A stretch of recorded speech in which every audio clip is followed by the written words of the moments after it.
kayo mag-respect ng pangihiling, pag-alaala sa kamatayan ng Panginoong Yesus? Kayo po ba'y nangiling o kayo po ay nag-outing?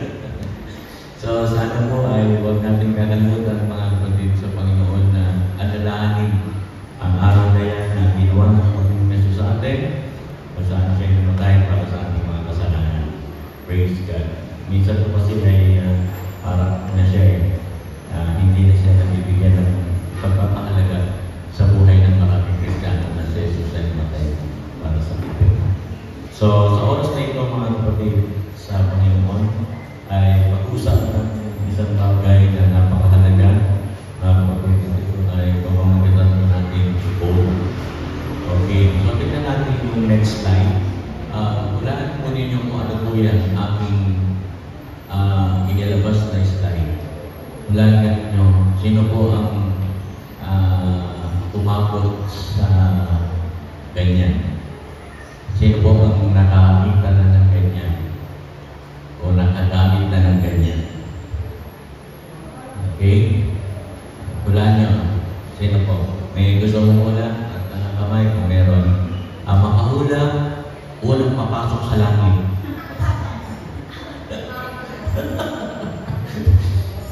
Okay. Sige po, tignan niyo po. Ano po yan? Ano ang hula niyo? Mga kapatid sa Lord. Kung una ko yan nakita, sabi ko, parang maliit ang aking hulay. Mga kapatid sa Lord. Pero research din natin at alam po ba ninyo na yan ay isang gadget? Alam niyo po ba na yan ay isang gadget? At yan ay nilalaro po ng mga tao ng unang panahon. Ang tawag po dyan ay, tingnan natin yung next slide. Yan. Tennis for two. Yan po. Okay, so isang gadget. Kung gusto mong maglaro ng tennis, kaya maglalaro ka. At dinevelop ng iyang Egan Board Waltham noong 1958. O, di pa mabuhay dyan. 1958. Sino po buhay na ng 1958? Sino po buhay na ng 1958? Buhay na pa kayo ng 1958? Buhay na pa kayo na ni Bining ng 1958? Buhay na kayo? Kahit namin niya. Baby pa, pero buhay na ang 1958. Naning Bining, ilang taon na kayo ng 1958? Hindi na tanda. Kayo ba na, ilang taon na kayo ng 1958? 2 taon. Okay. So, yan. So, yung ating mga nanay, ayan, 1958 buhay na sila. Alam niyo po mga kapatid sa Lord, yan po yung gadget o yung nilalaro ng mga tao ng pag gusto nilang maglaro. So, grabe, no? Ang hirap yata yan. Hindi na yan katulad ngayon. Ngayon, nag-evolve na ng nag-evolve. Ang mga gadget, nag-evolve na ng evolve ang mga gamit hanggang sa, ayan po, high-tech na po tayo. Hindi na po ganyan ang ginagamit ng marami. Actually, lahat ng ginagamit natin ngayon ay may pinagmulan na isang bagay na talagang mahirap gamitin. Pero dahil po sa pagulad ng teknolohiya, mas nagiging madali yung paggamit natin ng mga bagay-bagay sa ating buhay. Bawat din ng cellphone. No? Cellphone ay may antena, noon ay bigat, ngayon, pwede nang ilagay sa bulsa. Yan, nag-evolve ang lahat ng bagay. Pero ano po bang ibig sabihin ng evolve, mga kapatid sa Panginoon? Ano bang ibig sabihin yan? Ibig sabihin po ng evolve is undergo a change, become different in essence, lose one of its original nature. Ibig sabihin, hindi na sa katulad ng dati. Yun ang ibig sabihin ng evolve. Mayroong pagbabagong naganap, may pagbabagong nangyari, nag-evolve, mga kapatid. Actually, ginamit ko yung termino ni Charles Darwin pagtungkol sa tao. Na ang tao daw po ay nagmula sa unggoy, yung evolution theory. Are you familiar po doon sa theory ni Darwin? Na ang tao daw ay nagmula sa unggoy, nag-evolve na nag-evolve hanggang maging tao. Pero para kayo hindi kayo papayag yan. Tignan ka na ninyo. Siya po ba ay produkto ng evolusyon? Hindi siguro kayo papayag na may katabing unggoy. Hindi kayo papayag. No. Ako ay tao na nilikha ng Diyos. Amen? Amen po ba? Yan. So, alam niyo po, yan po yung ibig sabihin ng evolve. Nawala na po yung original nature niya, narito po siya isang bago lang. Nasa Bible ba yan? Yes po. 2 Corinthians 5, verse 17. Ang sabi ng ikalawang Korinto, kapitulo 5, talatang 17, therefore, if anyone is in Christ, he is a new creature. The old things have passed away, behold, new things have come. Maaaring iba sa inyo yung sablado na yan, familiar na yung verse na yan, pero gaano yung katotoo sa ating buhay? Gaano natin naranasan ang verse na yan na binanggit ni Pablo sa Korinto, yan po sa 5 verse 17. Let's pray po na. Lord, samahan mo kami sa pag-unawa sa iyong mga salita. Sa aming mga kaisipan, samahan ng iyong banal na Espiritu upang ang mga salita mo hindi lang namin mapakinggan, mapagbulay-bulay namin ito, may naging namin sa aming puso, at may yun namin ang katotohanan ng iyong mga salita. Salamat po, Ama, sa mga mong lingkod, ito ang makita tayo sa aming kalagitanan. Ito po aming dalangin, Lord, sa pangalan po ng aming Panginoon na si Jesus. Amen, amen, and amen. Praise God. Yan po, no? Therefore, if anyone is in Christ, are you in Christ? Kayo po ba kay Kristo? Sino po kay Kristo? Yan, dapat proud kayo yan. Ang sabi po, He is a new creature, the old things that pass away, behold, new things have come. So, tingnan mo yung katabi mo. Yan katabi mo, binago yan ni Kristo. Kamayan mo naman. Sabihin mo, masaya ako na binago ka ni Kristo. Amen? Amen po ba? Parang hindi ko nakamayan yung iba. Parang wala namang pagkakari sa buhay mo. Mga kapatid, naniniwala ko lahat po tayo ay binago ng Panginoon. Amen po ba? Amen po ba? Praise God. Pero, pagkatapos natin pong makaranas ng pagbabago, mga kapatid sa Panginoon, what's next? Ano po ang nangyayari sa buhay natin matapos natin tinanggapin ng Panginoon? Kapag katapos na tayo ay magsuko ng ating buhay kay Jesus, matapos na sabihin natin na si Jesus ating tagapagligtas sa Panginoon, what's next? Ano po ang susunod, mga kapatid? Kaya napakahalaga po nung salitang therefore, dyan sa verse na yan, na hindi natin napapansin. Therefore, mga kapatid, if anyone is in Christ, kung tunay na ikaw ay kay Kristo, therefore, kung gayon sa Tagalog, ibig sabihin, mayroon pong susunod na mangyayari. Kapag ibinigay mo ang buhay mo kay Jesus, kung ikaw ay tunay na kay Kristo, therefore, dapat ganito ang mangyayari sa iyo. Naintindihan po, mga kapatid, ganito dapat. Kung ikaw ay na kay Kristo, ito dapat ang nangyayari sa buhay mo. Ano yun, mga kapatid sa Panginoon? Ang sabi ko dyan, therefore, if anyone is in Christ. Actually po sa version, mga kapatid, ng Amplified version, binigyan ko yan ng paliwanag. Maganda po yung version ng Amplified, mga kapatid. Ang ibig sabihin ng therefore, if anyone is in Christ, that is grafted in. Grafted. Are you familiar with the word grafted? Yung pong puno na kinapitan ng sanga. Yung isang halaman na kinapitan ng sanga. Grafted in, mga kapatid sa Panginoon. Joined to Him by faith in Him as Savior. Ibig sabihin, if we are in Christ, ikinapit tayo kay Kristo. Amen po ba? He is the vine, we are the branches. Tingnan natin yung illustrations po, mga kapatid. Ito lang pinakuha kong picture dyan. Yan. Yan yung pinaka-picture lang po na nakita natin, mga kapatid. So, ito po, mga kapatid sa Lord, ikinabit po. Ikinabit siya, mga kapatid sa puno. Grafted, mga kapatid. Grafted means link. Connected, mga kapatid. Ikinabit, ikinonect. Mga kapatid, parang sa Wi-Fi na. Connected.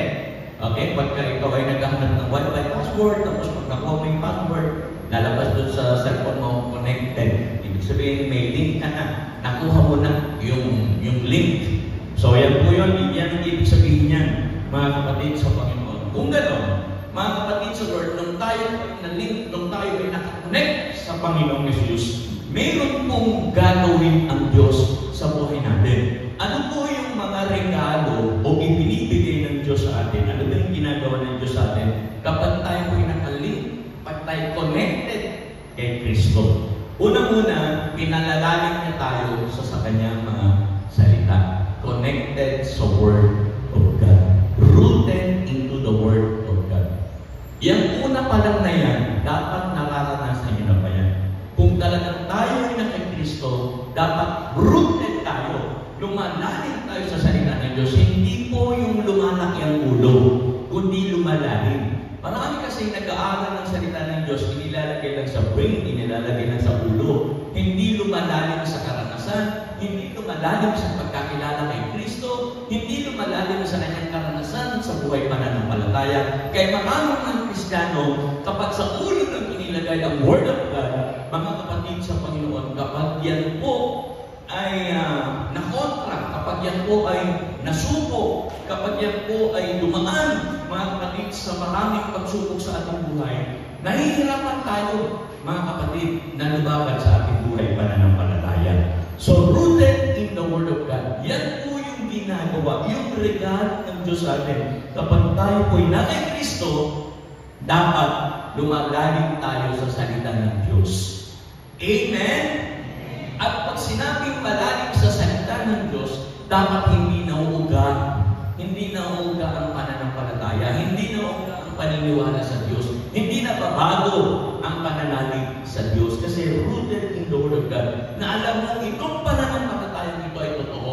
Itong pinaglilingkuran ng Diyos ay totoo. Rooted in the Word of God, kasi sabi ng salita ng Diyos.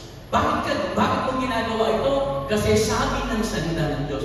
Bakit mo ginagawa ang mga bagay na yan? Kasi sabi ng salita ng Diyos. Hindi sabi ng kung sino man, hindi galing kung saan, mga kapatid, ang paglilingkod natin sa Lord, rooted in the Word of God. Amen po ba, mga kapatid sa Panginoon? Pagka hindi po tayo rooted sa Word of God, mga kapatid, ang ating buhay pananampalataya ay kung saan sabihin ng tao, kung anong sabihin ng tao, doon tayo sasama. Mga kapatid, pag hindi ka rooted sa Word of God, ang buhay pananampalataya natin ay patatakuin ng kung sino-sino tao. Ang buhay pananampalataya natin ay patatakuin ng iba't ibang mga ideas, iba't ibang mga kaisipan ng tao. Kasi hindi tayo rooted sa Word of God. Kaya pag nakarinig ka ng mga turo, bawa, nanood ka ng ganitong programa, napakinggan mo, pag hindi ka rooted sa Word of God, sabihin mo, ay, ang ganda nga, totoo yun. Kasi hindi ka rooted sa Word of God, mabilis kang maakay ng iba't ibang pananampalataya. Kaya mga kapatid, ang hamon ko po sa inyo, if you are in Christ, magpakalalim tayo sa salita ng Diyos. Amen po? Amen po ba? Amen po ba? Yan, maraming mga mananampalataya hindi lumalalim sa salita ng Diyos. Lumalalim sa karanasan, lumalawak sa karanasan, pero hindi lumalalim sa salita ng Diyos. If you are in Christ, mga kapatid, yan ang regalo ng Lord. Ang Biblia po ay ininada ng Diyos para sa iyo. Para mabasa mo, para ma-apply mo sa iyong buhay. Ganyan po yun. Amen po ba? Hallelujah. So yan lang nga, yan po na agad pa lang. Sa umpisa pa lang, makikita mo, ganun pa lang ibig sabihin ng nanay Kristo. Dapat lumalalim sa salita ng Diyos. So, from 1 to 10, kung i-rate natin ang ating sarili, from 1 to 10, saan mo ilagay ang iyong sarili? Nasa 10 ka na ba? Nasa 9? 8? O, siya natin. Sino pong nasa 10 na? Sinong nasa 9? Sinong nasa 8? Sinong nasa 7? Sinong nasa 6? Sinong nasa 5? Pabira kahit kalahati. Ano ba tayo? Nakakamatid. Rooted pa tayo sa Word of God. Kailangan po lumalim tayo sa salita ng Diyos. Amen! Na kaya mo ginagawa ang isang bagay, kaya ka naglilingkod sa Panginoon at binibigay mo ang Diyos, pinaprioridad mo ang paglilingkod sa Panginoon kasi now rooted in the Word of God. Alam mo kung ano ang sinasabi ng Diyos at hindi ang sinasabi ng tao. So, may ginawa po ba sa atin ang salita ng Diyos? Meron po ba? Okay, so sana po yan maintindihan nyo. Then another thing, dun sa if anyone is in Christ, hindi lang po Word of God ang binigay ng Word sa atin. Another thing ay ministry. Nagkakaroon po tayo ng pagkakataon na makapag-ministry. ministeryo sa Panginoon. Alam niyo po, ang ibig sabihin niyan mga kapatid, nai-involve tayo sa mga gawain ng paglilingkod sa Panginoon. Hindi na lang tayo basta umaten, hindi na lang basta tayo nakikinig. Mga kapatid, nagkakaroon po tayo ng liwanag na kailangan natin paglingkuran ng ating Diyos. Amen? If we are in Christ, hindi tayo papayag na hindi tayo involved sa ministry. If we are in Christ, hindi tayo papayag na wala tayong ministry. Na tayo ay nagkapakinig lang ng salita ng Panginoon. Ganyan po yun, mga kapatid, na ginagawa ng Diyos sa atin. So, naglalaruan po yan. Yung pong light na yan, mga kapatid, ay nabubuksan yung ating mga isipan na kailangan ko palang maglingkod sa Lord. Kailangan ko palang maglingkod sa ministry. Amen! Parang hindi matamin. Kailangan may ministry, mga kapatid. Spiritually speaking po, mga kapatid, ang ministry po ay nagbibigay sa atin ng lakas sa paglilingkod sa Panginoon. Nagbibigay ng energy, kaya na light. Amen po? Huwag natin isipin ang ministry ay burden. Marami pong mga manggagawa, maraming mananampalataya. Pag nagkaroon ng ministry, nagiging burden ito sa kanila. Parang nagiging kakompetensya ang ministry ng kanilang mga daily tasks, ng kanilang mga araw-araw na ginagawa. Parang ang ministry ay parang hindi na nila na-enjoy, sa halip ang ministry ay nagiging parang isang mahirap na desisyon. Hindi po ganon. If we are in Christ, mga kapatid, binigyan tayo ng pagkakataon ng mag-involve sa ministry, kaya samantalahin natin ang mga paglingkod sa Diyos. Amen po ba, mga kapatid? Kasi hindi lahat nabibigyan ng ministry. Pero kapag ikaw ay nabibigyan ng ministry, mahalin mo yan, mga kapatid, kasi ipagsusulit mo yan sa Diyos. Pagdating mo sa harapan ng Panginoon, yan ang ipagsusulit mo. Paano mo ginampanan ang ministry? Paano mo ibinigay ang buhay mo? Paano mo ibinigay ang iyong puso? Paano mo ibinigay ang iyong time sa ministry na pinagkaloob sa iyo ng Panginoon? Mamaya, usapan natin kung ano yung mga ministry na yan. Pangatlo, mga kapatid sa Panginoon ay binigyan din tayo ng pagkakataon ng Lord na mag-involve saan? Sa fellowship. Ayan. Okay. So, hindi na lang tayo basta dumadalo, nag-i-involve na tayo sa mga fellowship, mga kapatid. Agree po ba kayo na ibang paglilingkod ng may fellowship? Yung inisip ba, tapos meron pang fellowship? Di ba? Iba yun, mga kapatid, yung ikaw ay sumisip pa lang, na-involve ka sa fellowship, mga kapatid. Kasi kung puro simba lang ang alam natin, may namimiss po tayo sa ating buhay Kristiyano, sa ating buhay pananampalataya. Dapat makita natin na we are here to worship the Lord, sumasamba tayo sa Panginoon, mga kapatid, ito po yung one way ng ating pagpapasalamat sa kabutihan ng Diyos sa atin. Pero hindi lang yun, kailangan po, meron din tayong fellowship sa isa't isa. Amen. Yan. Kailangan may fellowship tayo sa isa. Tingnan mo yung katabi mo. Yung katabi mo ba, nakaka-fellowship mo, nakakakwento, nakakapalites mo, nakahingaan ng loob. Yung bang katabi mo ay meron pa bang alam sa kanya, sa mga pinagdadaanan niya? Alam mo ba yung kanyang buhay, yung paglilingkod niya sa Panginoon, kung totoo ba o hindi? Alam mo ba yan, mga kapatid sa Lord? So, kailangan po yun, mga kapatid sa Lord. Amen po ba? Sino pong involved sa fellowship? Yan po yun, napakahalaga niyan, mga kapatid. So, meron tayong fellowship sa mga tatay. Di ba yung mga tatay? May fellowship tayo ng mga tatay. Minsan dito sa church, minsan sa labas, at minsan kung ano ang mga gawain. Yan, tatay. And even women's, ang ating pong mga nanay, mga kapatid, mga women natin, mga nanay. May fellowship din po ang mga nanay. Amen? Amen po? Yun. So, yung mga nanay natin ay may fellowship din yan. Hindi ko naman kung kailan sila ulit yung fellowship. Wala yung tao nung sila nagkainan dito sa church. Tama ba? Mali ba? Tama ba? Ngayon, nagkaroon ng fellowship ng mga nanay. Di ba rin ito? Akala ko dito sa church sila. Okay, so may mga women's po. And then, meron din tayong youth fellowship. Sino po mga youth pa dito? Mga kabataan. Taas ang kamay ng mga kabataan ba? Youth.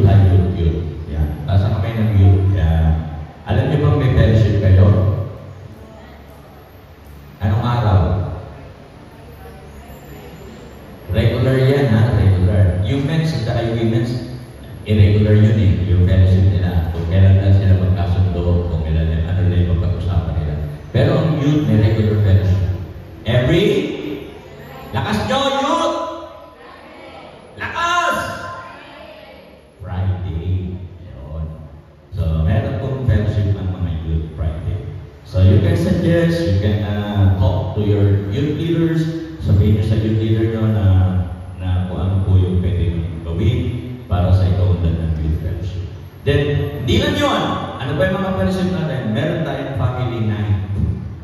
Sa Ilaya, sa Ibaba, at sa Santa Cruz. Saan po nag-involve sa family night? Yun. Okay. Okay. Involve tayo sa family night. Mga kapatid, kung hindi tayo makapunta sa family night, kung saan mang bahay yan, buksan niyo ang bahay niyo para sa family night. Amen? Amen ba, Magic? Si Magic, nakikita sa family night sa Ibaba. So, pag meron po tayong family night, mga kapatid, puntahan nyo kasi fellowship yun. Bakit? Kasi dyan tayo nagkakakwentuhan, higit sa lahat dyan tayo nagkakain ng sama-sama. Diba? So, family night, mga kapatid sa Lord. Huwag nyo kakalimutan yan. Marami pa dito na alam lang nilang may family night, pero open your house, buksan nyo yung bahay nyo para sa family night. Amen. Ako'y naniniwala kasi pag ang bahay natin natutulungan ng mga mananampalataya ang pabor ng Diyos sa inyong tahanan. Yung pagpapala ng Panginoon sa inyong tahanan. Tandaan niyo po yung sinabi ko, mga kapatid. Open natin ang bahay natin at naniniwala ko, papasok po ang mga pagpapala at ang pabor ng Diyos sa ating mga tahanan. Kaya, salamat sa mga bahay na open para sa family night. Pagpalain po kayo ng Panginoon. Okay, hindi lang yan. Meron din tayo mga cell group. Amen? Sino po mga cell leaders dito? Tasa kami ng mga cell leaders. Tasa kami. Tayo na lang. Tayo po yung mga cell leaders. Lahat ng mga cell group leaders. Tayo rin po yung mga cell group leaders. Tayo. Lahat ng mga cell group leaders. Okay. Ito lang. 1, 2, 3. 4 lang. Wala na iba. Wala pa rin mga cell leaders dito. Marami kayo cell group leaders ba? Yan. Sino pa? Sino pa mga cell group leaders dito? Wala na. So, yung pong mga nakaupo, ibig sabihin, cell group members po kayo. Manatili rin na tayo. Manatili rin na kayo mga cell group leaders. Mga kapatid sa Panginoon, puntahan niyo po yung mga cell group leaders. Sabihin niyo, pwede ba akong mag-join sa cell group mo? Yan. Amen po? At palagay niyo naman din, makikatanggihan na mga yan. Amen? Amen po ba? Okay. Pwede po kayo maupo. So, yan po mga cell mga kapatid, yan po ay huwag natin kalimutan kasi yan po yun mga kapatid. Alam po ba ninyo na ang pinakamagandang fellowship natin sa church ay kung anong fellowship? Eating fellowship. Amen po ba? Sige po, magpakatotoo na tayo. Eating fellowship. Important. Pagka tayo po'y kumakain ng sama-sama, hallelujah, hindi ka na makakaramdam ng nag-iisa. Pag may eating fellowship, hindi ka kakain na mag-isa. Ang hirap kumain na nag-iisa. Ikaw lahat, wala naman lang kakwento, wala naman lang kausap. Ang hirap kumain na nag-iisa. Pero sa church, may eating fellowship tayo, may kasalo ka ng kumain. Amen. Amen po ba? Yan. Kaya pagkasabi sa katabi, baka naman. Pagkasabi sa katabi, baka naman.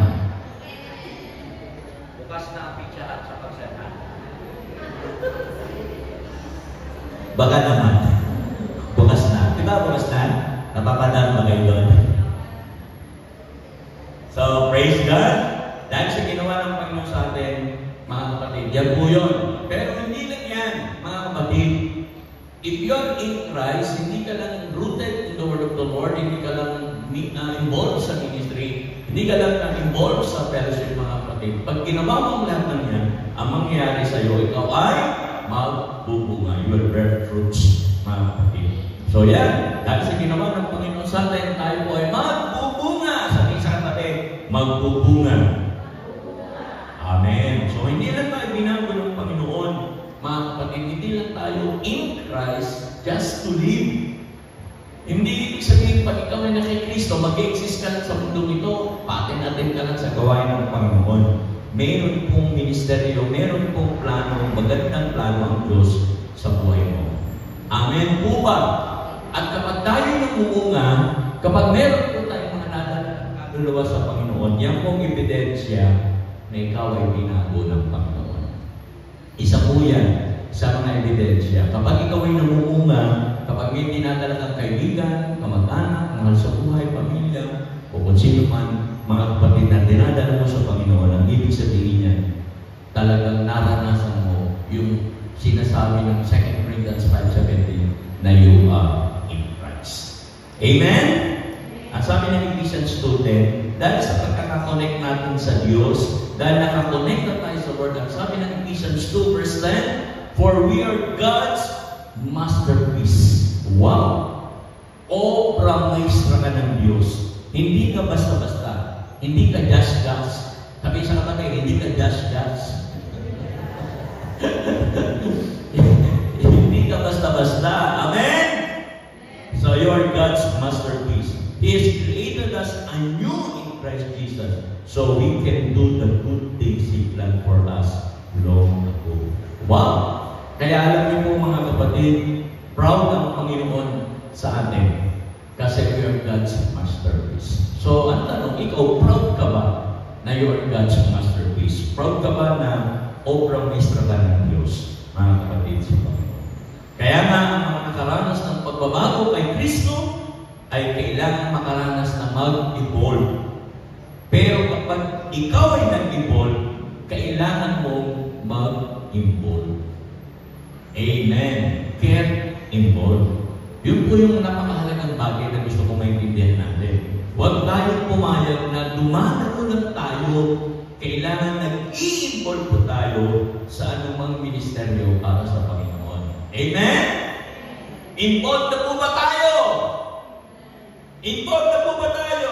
Kung hindi pa, pwede ka naman gumawa ng ministeryo na kung saan pwede mong i-avail ang sarili mo. Minsan kasi, nahirapan talaga minsan tayo na pumunta sa mga ministeryo, mag-involve sa ministry. Pwede naman yan. Halimbawa, pwede kang bumuo ng prayer group. Sama mo yung mga pamilya, kaibigan, kasi pwede ba mag-pray tayo sa church? Pwede ba mag-pray natin kahit sa bahay? Pwede ba pumunta tayo sa bahay, mag-pray na tayo? Mag-pray natin ng Pilipinas, mag-pray natin ng mga ganito mga concern, mga prayer concern. Pwede po yan. Mga kapatid, kahit hindi po yan technically talaga parang hindi siya naka-align po dun sa mga ministry ng church, mga kapatid, pero kung nililid ka ng Panginoon na mag-pray, magsama ka naman. Hindi lang ikaw yung nag-pray mag-isa. Pwede bang sama mo? Kasi burden ako sa ating bansa. Mag-pray naman tayo para sa ating bansa. Yan, pwede po yun. Ministry po yan. Alam po ba ninyo ang panalalangin ng isang ministry? Amen? Okay, hindi nyo alam yan. Napakay nyo lang nalaman. So, pwede po yan mag-involve kayo tayo. Pwede ba mag-pray tayo sa gawain ng mga kabataan? Pwede ba mag-pray natin ang gawain ng mga namin, gawain ng mga tatay? Yan. Prayer po, pwede po yan, mga kapatid sa Lord. Kung hindi ka nakakapunta, invite someone into your house. Invite someone kung saan man kayo pwede mag-pray. So, malaking bagay po yan. Kahit hindi nyo pwede report sa akin, naka-report po yan sa langit. Amen? Naka-report po yan sa langit. Alam ni Lord yan, kasi nag-i-involve ka, mga kapatid. Kasi you are in Christ, so involved ka sa gusto ipagawa ng Panginoon sa iyo. Another thing, mga kapatid, kung hindi ka ina-align ng Lord yan, hindi ka dinadala ng Lord sa prayer, pwede ka mag-involve sa visitation. Diba? Pwede kang bumisita sa mga kapatid na hindi mo nakikita, mga kapatid. So, kahit hindi mo sabihin sa akin, mag-iaya ka, pwede ba? Dalawin natin si ganito, dalawin natin si ganyan. Okay? So, visitation po. Okay? So, involve tayo, mag-involve tayo. Kung tayo po ay may mga sasakyan, pwede tayo mag-invite, mga kapatid sa Panginoon na sasabihin natin na sama mo naman ako. Libre na, wala na tayong papasahan. Sasakyan naman ako. Sama mo, dalawin natin si ganito, dalawin natin si ganito. Amen po ba? Visitation. Mag-visit po tayo. Napakagandang bagay po niya. Konting oras lang. Hindi po niya kukunin ng mga oras niyo. Makita lang natin, pag-pray natin ng mga kapatid na hindi natin nakikita, maraming bagay po. So, mag-visit tayo. That's ministry, mga kapatid. Pwede rin tayo mag-involve sa evangelism, mga kapatid. Kung gusto po ninyo talagang natin yung passion nyo sa mga lost soul, mag-involve tayo. Okay? Sa evangelism, nagbawa may mahal tayo sa buhay, magulang, kapatid na hindi pa nakakilala sa Panginoon. Papuntahin niyo po yung mga nagpapatanggap, yung mga nasa evangelism sa inyong bahay. Patanggapin niyo po yung inyong magulang, kaya mag-witness sila sa inyong magulang na pumilala sa Panginoon, yung mga kapatid kasama sa bahay para pumilala sa Panginoon. So mag-involve tayo. Pwede na mag-involve tayo. Even sa mga discipleship at kumana pang ministry of the church. You can do your own ministry, mga kapatid, as long na nililig ka ng Holy Spirit, gawin mo yan. Amen po ba? Lahat po tayo get involved. Sabihin sa katabi, get involved. Sa Tagalog, ganito na lang. Sabihin mo, dapat kasali ka. Sabihin sa katabi, dapat kasali ka. Amen? Yan. So, dapat lahat tayo kasali. By the way, mga kapatid, next month, meron tayong youth camp. Mga youth, kasama na ba kayo? Nag-i-involve ba kayo sa youth camp? Involve ba kayo sa youth camp? Meron tayong youth camp. Mga youth, hello, nasa kami ng mga youth natin. Yan, involve ba kayo? Kayo ba sasama sa youth camp? Yan, so invite your friends sa youth camp. Kahit hindi pa po sila nakakilala sa Panginoon, invite them. At sana po ay magkaroon tayo ng mga confidence, sacrifice, magkaroon po tayo ng mga mag-extend ng ating pong mga tent para mga youth ay makakilala sa Panginoon. If you are blessed by the Lord, kung piniless ka ng Lord, you can pwede mong ilibre at isang youth ang kaibigan mo ng para makatingnan sa youth camp. Okay? So may youth camp tayo. Kailan yun? May? Hello youth? Kailan ang youth camp? Okay. So, huwag yung kalimutan niya. Alam na ba ng mga yun natin na may yun ka? Okay. Maraming sasama. Na yun natin. Ibig-balikan ng sabihin. Okay. Mga yun, sama po tayo. Hindi lang yun, yung mga kids natin, meron pong darating na BBBS. So, yung pong mga anak natin, ipa-lista niya po para sa BBBS kay Pao. Okay? Huwag tayo pumayag na hindi tayo kasali. Amen! Amen po ba? Praise God, pray ng Panginoon. So, dapat kasali tayo. Remember, when we experience a ball, we must get involved. Kailangan po, mga kapatid, we need to get involved. Amen? Sabihin na ulit natin, involved. Yan. Yan po yung mga in Christ. Yan po yung mga nakay Kristo. Kasi yung hirap sabihin you are in Christ, tapos hindi ka involved sa mga ginagawa ng Panginoon. So, dapat kasali tayo dyan. Amen po ba? Yan. So, tuloy tayo sa pagbasa. Sa Corinthians 5:17. If you are in Christ, He is a new creature. Wow! Siya po ay isang bagong nilalang. So, yan po yung reborn. Mga kapatid, nakakaranas po siyang ma-reborn at ma-renewed by the Holy Spirit. This is another progress level. Panibagong level na po yan, no? Panibagong level.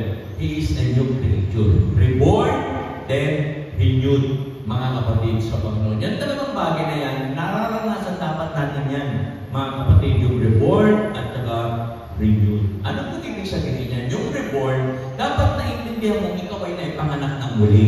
You are a new creature. Hindi na ikaw yung dati. Amen. Ikaw ay isa ng bagong nilalang. Amen po ba? Mga kapatid, kasi if you are in Christ, ito yung ginagawa ng Lord sa'yo. Kung sinasabi mong ikaw ay ng Kristo, mararanasan mong ma-reborn na ipanganak na muli. Amen! Kasi walang makakapasok sa karena ng Diyos unless you are born again. John 3:3. Mga kapatid sa Panginoon, kailangan po tayo na ipanganak na muli. Amen? Kaya nga doon sa water baptism, yun po ang nag-i-illustrate kung ano yung nangyari sa atin. Namatay tayo sa kasalanan. Tapos pag pinag-isman tayo, ililibing yung dati natin pagkatao. Pag ahon mo, you are reborn, ang ipapakita mo na sa mundo, ikaw ay follower na ni Jesus. Kaya nga, mga kapatid sa Panginoon, yan po ang another progress level na nangyayari sa buhay ng isang mananampalataya. You are reborn and then renewed. Anong ibig sabihin ng renewed? Ang ibig sabihin ng renewed, mga kapatid, nagkakaroon bagong commitment sa Lord. Hindi na yung paglilingkod mo, hindi na katulad ng dati. Tumataas na yung level, nag-level up ka na sa paglilingkod sa Panginoon. Amen po ba? Because you are a new creature. Dati, pamaya-pamaya ka lang, papandik-pandik ka lang sa paglilingkod, but because you are renewed, mga kapatid, gumagawa ng Holy Spirit sa buhay mo.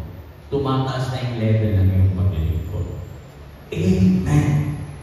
Dapat ganoon. Malapit na dumating si Lord. Huwag tayong pumayag na yung pananampalataya natin, yung paglilingkod natin sa Lord ay nagaganon lang. Dapat nag-level up. Sabihin sa katabi, level up. Yan. Kailangan nag-level up, mga kapatid sa Lord. So, napakaganda po niyan, mga kapatid, sa ating paglilingkod. Ang tunay na nakaranas ng pagkabuhay na muli ng Panginoong Yesus, ang mga taong binago ng Panginoong Yesus sa kanyang Espiritu, na-report siya, nagkaroon na siya ng panganakan muli, and then nagkaroon siya ng renewal. Ano yung renewal? Pagbabago sa paglilingkod sa Panginoon. Hindi na ako tulad ng dati. Kung nakikita mo ako, dati ako na sa paglilingkod ko'y pa-late lang, renewed na ako. Hindi na ako ang Kristiyano late lagi. Ako ay maaga na. Tingnan mo sa katabi mo. Renewed ka na ba? Kung dati ay sa mga praise and worship naman, kung dati ikaw ay patugtog-tugtog lang, patugtog-tugtog, dahil renewed ka na, every time na tumutugtog ka para mag-worship sa Lord, damang-damang mo na yung presence ng Lord. Praise and worship. Are you there? Yung every time na tumutugtog ka, alam mo, nililid ka ng Holy Spirit to worship Him. You're not just playing instruments. Hindi ka lang basta nandyan para mag-perform, nandyan ka para sumamba sa Panginoon. Praise and worship team. Sana na-experience niya. Kasi you are renewed. Kasi kung hindi, kung basta tutugtog ka lang ng walang gabay ng banal na Espiritu, kung tumugtog, tapos na. Hindi ganon.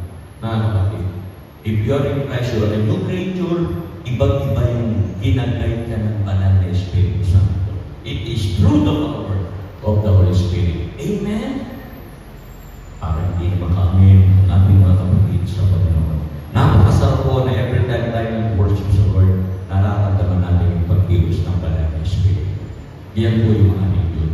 Yan yung mga tunay na nakakaranas ng pagkilos ng banal na Espiritu. Pero kung yung pagtutog natin ay performance lang, after po natin pag bumaba tayo ng stage, tapos na. Hindi ganon. Kasi ang tunay na nakikristo, every time na siya sumasamba sa Panginoon, si Lord naman hindi nagsasawa na ipadama ang kanyang presensya. Amen. Parang nahirapan kayo mag-amin, ano? Mabigat tayo mensahe natin ngayon, mga nahirapan kayo mag-amin. So ngayon po, kahit matagal na tayo nag-involve sa ministry, mga kapatid, kahit matagal na tayo sa ministry, mga kapatid, ito po ang gusto kong gawin natin. As habang tayo po ay nakaranas na ma-evolve, mga kapatid sa Panginoon, habang tayo nakaranas na ma-evolve, dapat po ang susunod natin gagawin, hindi lang tayo mag-involve, we must resolve. We must resolve. Ano pong ibig sabihin yan, mga kapatid? Hindi ka nag-involve, dapat you are resolved. Ito po, ang ibig sabihin ito ay mananatili sa paglakad ng may kabanalan sa Lord. Resolve. Ibig sabihin, habang nag-involve ka sa Panginoon, patuloy mong piniplease ang Panginoon. Patuloy mong binibigyan ng kasiyahan ng Panginoon sa iyong paglilingkod. Hinahayaan mo na ang kabanalan ng Panginoon ay makita sa iyong buhay. Amen! Mga kapatid sa Panginoon, yan po yung result. Habang ikaw ay naglilingkod sa Panginoon, damang-dama mo ang kabanalan ng Panginoon. Damang-dama mo ang presensya ng Panginoon at ikaw ay naglilinis sa iyong sarili. You are resolved, mga kapatid. Kasi maraming mananampalataya ganito. Maraming mananampalataya mahalal si Lord. Pero walang banal na pagkatakot sa Panginoon.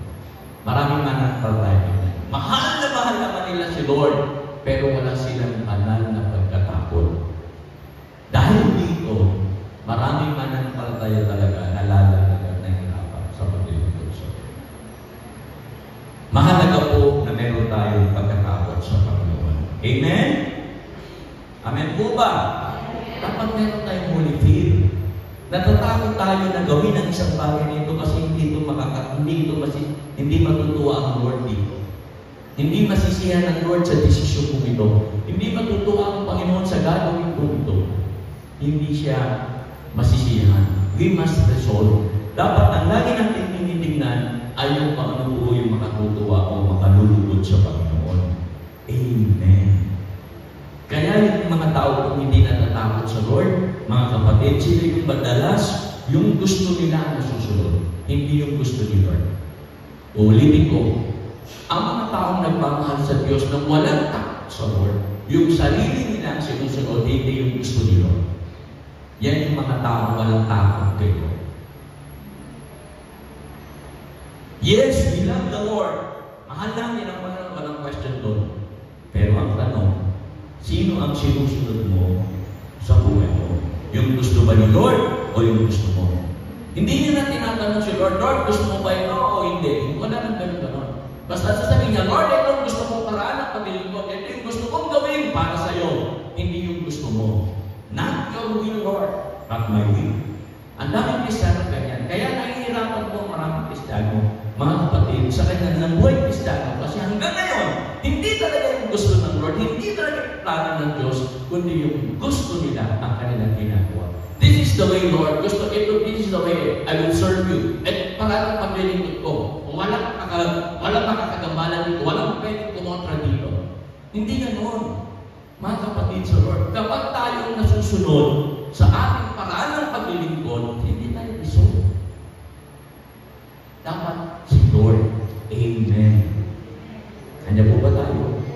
Dapat lagi natin tinatanong, Lord, masaya ka ba sa desisyon ko? Masaya ka ba pag nag-yes ako? Lord, masaya ka ba pag nag-no ako? Dapat ganun. Mga kapatid, hindi yung masaya ka ako. Convenience ko ba? Yung sarili ko ba? Okay ba ako dito? Ayos ba ako dito? Well, nakilig ko naman ako sa Lord. Mahal ko naman si Lord. Wala nang question ko.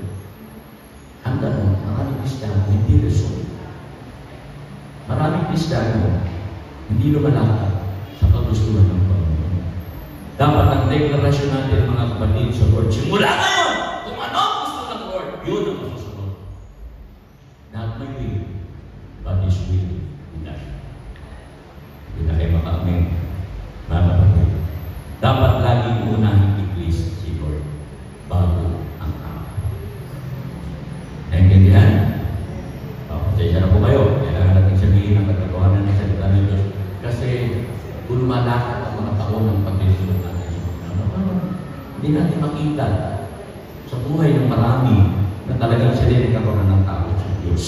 Mga kapatid. So kailangan mga kapatid, hindi lang pagmamahal, kundi takot sa Panginoon. Takot kayo. Na talagang, Lord, natatakot akong gawin yung gusto ko. Natatakot ako, Lord, na lumimik sa kalooban mo. Lord, natatakot ako na gawin ang bagay na ito kasi baka hindi ka masaya-pasiyahan. Resolve. Amen. If you are poor, kung tunay na binago ka ng Panginoon, we must resolve. Kailangan ang gusto ni Lord ang nasusunod. Amen. Paano mangyayari yun? Paano mangyayari yun? Paano gagawin yun? Tuloy natin yung verse, 2 Corinthians 5:17. The old things, yung mga lumang bagay, ano yun? The previous moral and spiritual condition, yun, yung mga old things have passed away. Dapat wala na po yung mga lumang bagay. Dapat nakakaranas tayo po ng isang funeral. Amen? Sino po nakatin na ng mga funeral service? Ayan, funeral service. Dapat meron tayong ganyan sa buhay natin. This is my funeral service. Ito yung aking funeral service. Kasi kailangan mo may mamatay sa buhay natin. May mamatay sa pagkatao natin. Kailangan yun. Kailangan may mailagay tayo dito. Kailangan may mailagay kayo dyan. Kasi kung wala kayong ilalagay dyan, mabubuhay kayo sa inyong sarili pa rin paglilingkod. Sino yung gusto nyong ilagay dyan? Nailagay nyo na ba yung sarili dyan? Yung dati. The old has gone. The old things that pass away, kailangan siyang ilibig. Amen. Amen. Parang ayaw nyo yan. Sino may gusto niya? Parang ayaw gusto talaga. Ayaw talaga mamatay kay Kristo. Iba yung namatay kay Kristo. Kailangan may kabahong talaga, mga kapatid sa program. So, pag-usapan natin yan. Tingnan natin yung mga old things. Ano ba yung mga old things na ito at mga new things, mga kapatid? Ang old things, mga kapatid, ay yung pagiging hungry. Yung sobrang pagkagusto, pagkagutom sa maraming bagay sa mundo ito. Marami tayong hinahangad sa mundo ito, mga kapatid sa Panginoon. Kung minsan, hindi naman lahat nakabubuti. Ang iba talaga ay dinadala tayo sa pagkapahamak, the old things. Kasi kailangan mo ito, kailangan ako magbuhay, kailangan meron ito, kailangan meron ganyan, para makasurvive sa labanan ng mundo. Nakakalimutan natin, if we are in Christ, new thing has come. Ano yun? Si Jesus po ang ating bread of life. Pag sinabi niya, I am the bread of life, God will provide all our needs. Yan yun, hindi ko makamin. Ibibigay ng Lord ang ating pangangailangan. Amen? Mga kapatid sa Lord, dati, ang buhay natin, buhay taga sa libutan, waling takbo ng sanlibutan, ganon. Pero ngayon, alam mo meron ka ng Diyos, you are in Christ, alam mo meron kang bread of life, si Jesus yun, na mag-provide ng lahat ng iyong pangangailangan. Amen? Kaya maraming tao po, laging gutom eh. At dahil sa laging gutom, napapabayaan na po ang bread of life. Napapabayaan na po si Jesus. Naalala mo yung aking kaibigan si Bishop Hervey. Yung tatay niya, nung minimitisan niya, sabi niya, Tay, magbigay ka naman ng time sa church. Tay, pwede ba? Ano ka naman sa Lord? Magbigay ka ng buhay sa Lord. Huwag naman puro trabaho. Sabi ng tatay niya, tumigil ka na. Hindi mo ba alam na kaya ka kumakain ay dahil sa aking trabaho? Hindi mo ba alam, anak, na kaya ka nagdadamit ay dahil sa trabaho? Ako'y hindi magtatrabaho, hindi tayo kakain. Magugutom tayo. Sabi ng tatay ng Bishop. Patuloy na nag-pray si Bishop para sa kaligtasan ng kanyang ama. Tinugon ng Lord, mga kapatid sa Panginoon, ang nangyari yung tatay niya nagkasakit.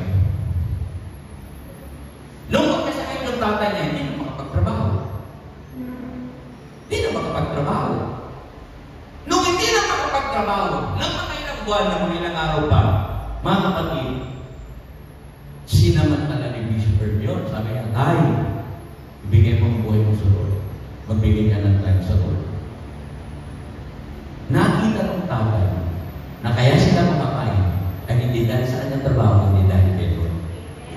Dahil sa bread of life. Amen? Dahil kay Jesus. Nakita ng tatay na kaya sila nagdadamit ng maayos, yun ay dahil dinadamitan sila ng Diyos. Hindi dahil sa trabaho. Ngayon, hindi natin sinasabi na huwag mong trabaho.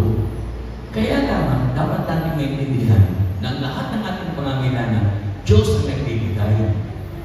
Amen? He is the bread of life. Yun yung new things. Pag nandun ka sa old things, yung lagi mong iniisip na, kailangan ganito, kailangan ganyan. Nakakalimutan mo na ang new things. Si Jesus, ang bread of life. Ang tutulong sa lahat ng ating pangangailangan. Amen. Yes, magtrabaho ka. Hindi naman sinasabi ng Lord, huwag ka na magtrabaho, iasa mo na lang sa bread of life. Hindi po ganun. Mga kapatid, kaya lang dapat lagi tayong may time para kay Lord. Hindi dapat nawawala yun. Amen po ba? Sabi mo sa katabi mo, narinig mo ba yun? Amen? Dapat yung kay Lord, huwag mo yung time sa Lord, huwag mo na kukunin para sa iba pa o para sa trabaho. Yung kay Lord. Amen! Yung trabaho sa'yo yan, sige, gawin mo yan. Hindi naman kukunin yung Lord lahat yan. Hindi naman araw-araw naglilingkod ka ka Lord. Amen? So yan po yun. Pangalawa, ano pa? Tingnan natin. Yung old things, kahit na po, anong lahat, ginawa mo na lahat. Pinagsikapan mo ng gawin, pero nakikita mo pa rin, helpless ka pa rin. Sariling diskarte, pero kapos.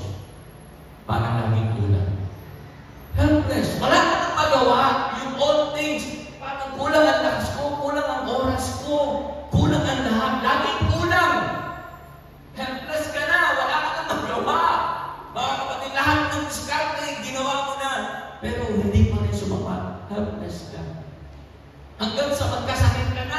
hindi ka na makapagtrabaho, helpless ka na, nalilimitahan ng galaw mo. Helpless. Puro sakit na ang dinadaing. Mga kapatid sa Lord, that's the old things. Nakalimutan mo na meron pang new things. And this is Jesus being the good shepherd. I am the good shepherd. Amen? Nung makita ni David yan na the Lord is my shepherd, sabi niya ako siya ng one. Wala na akong hahanapin pa. Nakalimutan natin mga kapatid sa Panginoon na meron tayong shepherd na gagabay sa atin, tutulong sa atin kung saan direksyon tayo lalakad. Minsan talaga naliligaw tayo. Ang gagawin ni Lord, ibabalik tayo. Minsan nagpapasumay tayo, ang gagawin ni Lord, paparot tayo. Naniniwala ba kayo na makalo si Lord? Sino po nakatanggap na ng palo ni Lord dito? Kung nakatanggap ka na ng palo ni Lord, mahal ka niya. Pag hindi pa, delikado. Pag nakatanggap ka na ng palo ni Lord, yes, thank you Lord. Napalo mo ako. Mahal mo ako. Di ba ganun sa mga anak? Pag pinapalo, mahal. Hello parents. Pag hindi pinapalo, mga kapatid sa Lord. So, He is the shepherd. He is our good shepherd. Mga kapatid sa Lord, that's the new things. Gagabayan ka niya. Hindi ka makakaramdam na parang helpless ka, na parang kulang, na parang laging hindi mo alam kung anong gagawin mo. Hindi. Kasi old na yun. Old things yun. Helpless na yun. You can do everything dahil sa lakas na binibigay ng Lord sa iyo. Amen?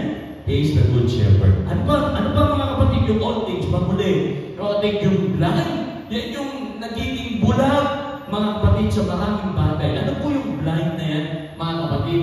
Yung old things, madalas sablay ang mga desisyon. Yung old things, madalas hindi mo nakikita ko ng tamang desisyon. That's old things. Hindi mo nakikita na mali pala yung desisyon mo. Akala mo tama. Akala mo okay. Mali pala. Hindi yan makikita mo mali pala. That's old things. Mga kapatid, buti na lang. May bagong bagay. New things. Ano yun? I am the light of the world. Yun ang sabi ni Lord. Ako ang liwanag. Lahat ng gagawin natin, gagabayan ng Panginoon. Ipapakita ng Diyos ng paliwanag sa buhay natin. Amen? Kaya nakikita mo, ito pala yung gusto ni Lord. Ito pala yung plano ng Lord sa buhay ko. Kaya pala nangyayari ito doon. Nakikita mo kasi siya yung light. Hindi ka madala pa sa dilim. Mga kapatid, kasi iniwanagan ng Diyos ang landas na lalakaran mo. Siya yung nauuna sa'yo. Isipin mo yung light pag nauuna sa'yo. Hindi ka talaga maliligaw. Hindi ka mahuhulog, hindi ka madadapa. Amen? So ano po mga spiritual benefits yan? Mga kapatid, ang tatlong yan. Alam niyo po yung spiritual benefits ito. Unang-una, mga kapatid, makikita natin yung satisfaction. Satisfied tayo sa buhay pananampalataya. Pangalawa yung safety. Pangatlo, mga kapatid, yung pong side. Spiritual side.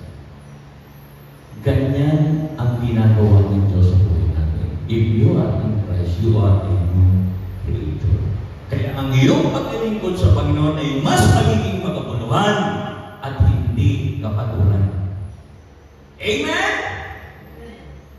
Kaya pakisabi sa katabi, harapin niyo katabi mo, tingnan niyo sa mata. Sabihin mo sa kanya, condolence, kapatid. Sabihin ko ninyo, condolence. Kailangan kasi may mamatay. Pag hindi namatay, may condolence yan. Pag walang namamatay na dating pagkatao, walang condolence. Pero pag namatay ngayon natin, sabihin mo, condolence. Binago ka na ni Lord. Amen. Ano ba yan? Matthew 5, verse 16. Let your light so shine before men. Pag-iwanagin natin ang Panginoon sa buhay natin, that they may see your good works and glorify your Father in heaven. Hindi pwede mga kapatid na yung nakaranas ng ibon ng pagbabago ng Panginoon ay nakatago sa dilim. Let your light so shine. Amen? Mga kapatid, kaya ang tanong ay ganito, paano ba tayo pinagmamasta ng mga tao sa ating paligid? Na nakikita liwanag. Nag-ibon na nga ba talaga tayo, mga kapatid? Sapat na ba yung patutuo ng ating buhay para ang mga tao sa paligid natin ay lumapit din kay Jesus? Sapat na ba yung life mo na binigay ni Lord? I am the light of the world. Sapat na ba si Jesus para yung mga tao sa paligid mo ibigay ang buhay at maglingkod din kay Jesus? Sana naiintindihan yung pinag-usapan natin.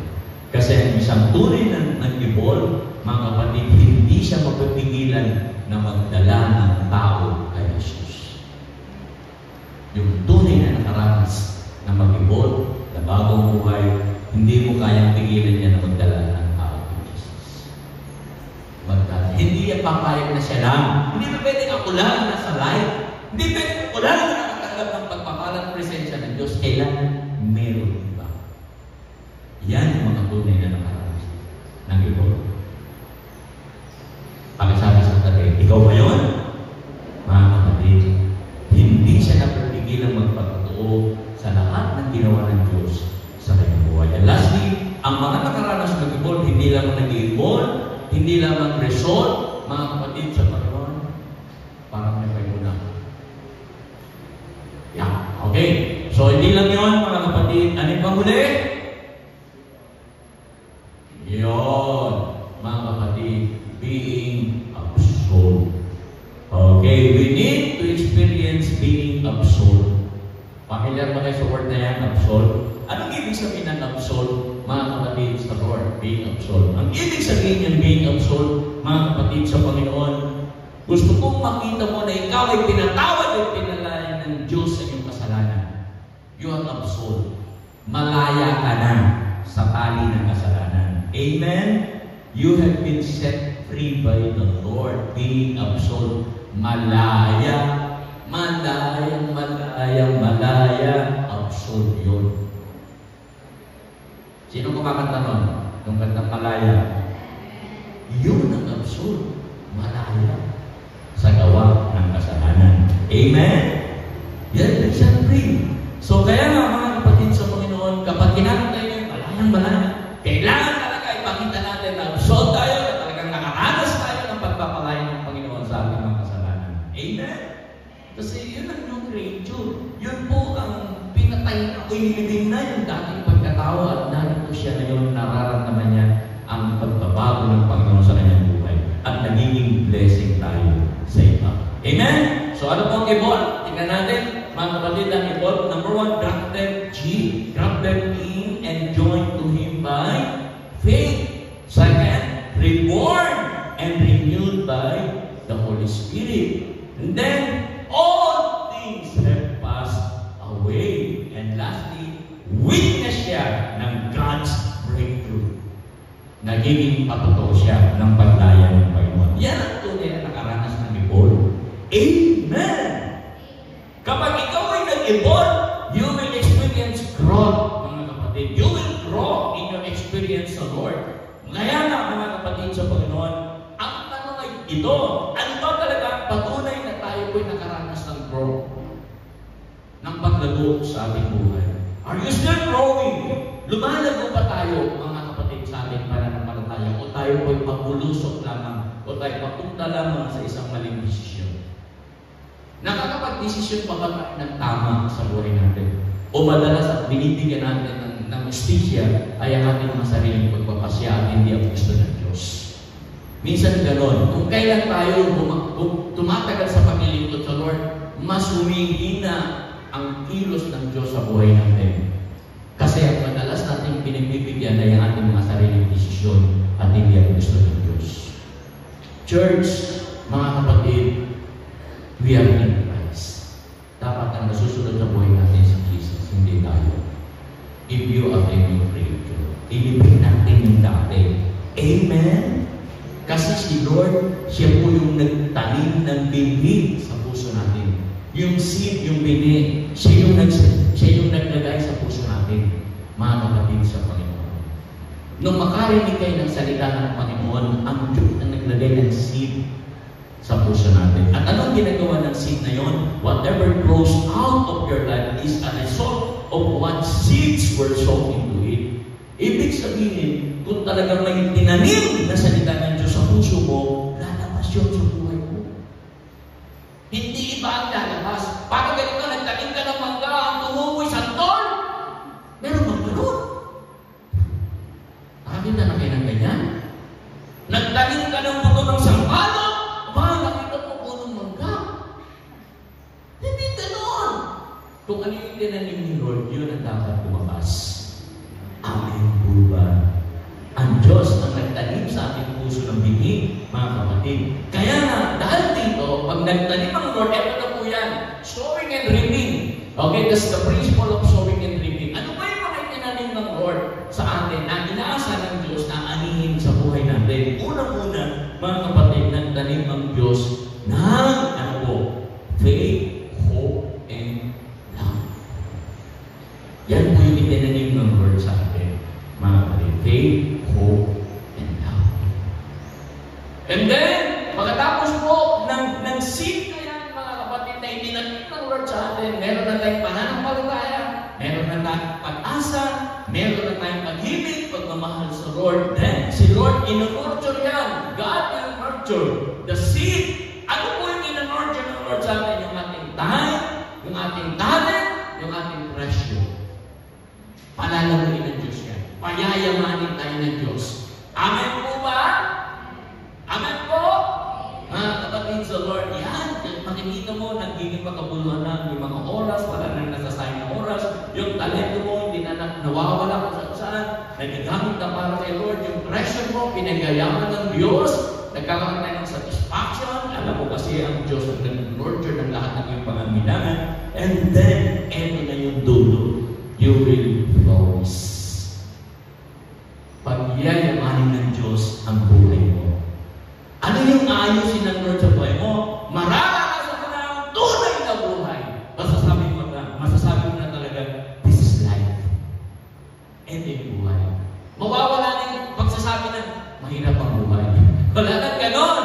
Amen! Nakikita mo, ito ang tunay na buhay. Renewed life. Binagong buhay and rewarding life. Grabe. Napakabunga ng buhay na nasa Kristo. Amen? Kaya ang sabi ng Awit chapter 92 verse 12 to 14, righteous people. Righteous people. Sino ba ang mga righteous? Nasa kamay. Sino ba ang mga righteous? Nasa kamay. Righteous people flourish like palm trees. Ang palm trees po ay mga punong nagbubunga, mga kapatid, and grow tall like the cedars in Lebanon. The cedar tree ay yung mga punong walang bunga pero matitigas, matitibay, parang narat, akasya, parang mga ganyan. Mga kapatid, they grow tall like the cedars in Lebanon. Tingnan niyo po yung verse 13. Para mangyari, para makapamunga ka, para natumibay, they are planted in the Lord's house. Dapat nakatanim ka sa bahay ng Panginoon. Amen? Lagi ko itong sinasabi, mga kapatid, pag nag-church hopping ka, mga kapatid, lagi kang mag-uumpisa ng paglilingkod sa Lord. Church, itanim natin ang sarili natin sa church. This is not my church. This is the church of the Lord. Itanim nyo ang sarili nyo. Kasi kung hindi, mga kapatid, nakakita ba kayo ng halaman na sa isang paso, lilipat ulit sa isang paso. Bukas, ayaw niya ulit sa paso nyo, lilipat niya ulit sa isang paso. Hindi lalago yan. Walang halamang lalago, palipat-lipat. Be planted. So they're planted in the Lord, so they blossom in our God's courtyards. Amen? Namumulak-lak. Wow! Ito pa, even when they are old, kahit tumanda na sila, kahit puputi na ang kanilang buhok, kahit puputi na ang buhok, kahit puputi ang buhok, they still bear fruit. Amen. Amen! At ano ba yung mga old na ito? They are always healthy and fresh. Woohoo! Pakiamoy-amoy na po yung ating mga old ka. Sabi mo, ang bango mo pa rin, Nay. Ang bango mo pa rin. Amen? were always a letters. Well, yan po sabi ng Lord. Yan po ang salita ng Lord. Psalms 92 verse 12. Lagi nyo sa tatay. Kaya kapag naranasan natin ang lahat ng ito, sabi sa huling bahagi ng 2 Corinthians 5:17, behold, new things have come. Ano yan? Because spiritual awakening brings a new life. That's breakthrough. Breakthrough po yan, mga kapatid. Darating ang bagong simula ng paglilingkod natin sa Panginoon. Let's all stand. Let's all stand. Are you in Christ? Tunay bang ikaw ay nakikristo o nagpapanggap ka?